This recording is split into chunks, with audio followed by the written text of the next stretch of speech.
So hello guys, update lang tayo sa magandang gabi sa inyo lahat.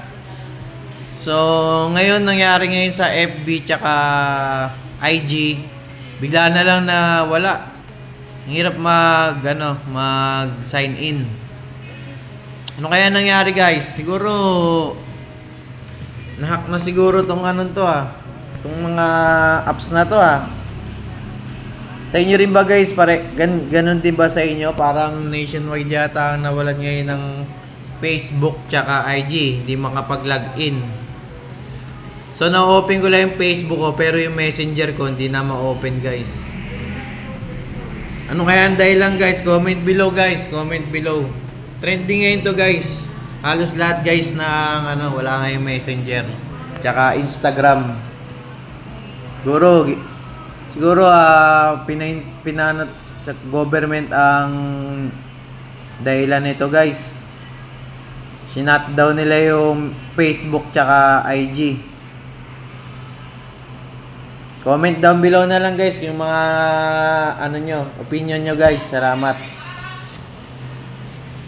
So paki-follow and share na lang din tong guys tong video ko guys kung kayo rin yung naapektuhan ng na hindi makapag-login sa Facebook tsaka IG. Dahil to sa guys, sa mga politics, kaya siguro syempre, 'di ba? Nasa social media lahat ng mga nangyayari sa bansa natin, kaya siguro ganito nangyari sa sa social media, guys. Hindi ka makapag-login.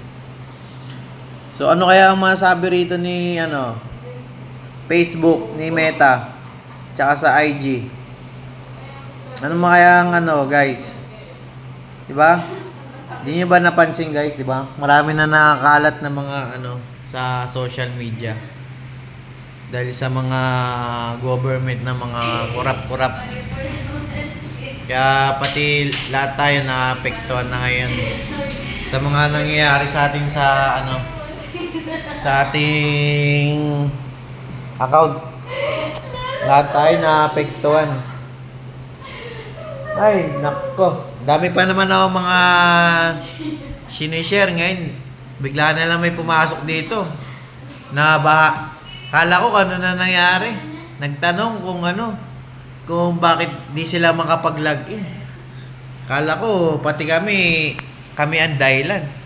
Sabi ko pati rin kami. Wala, hindi makapag-login.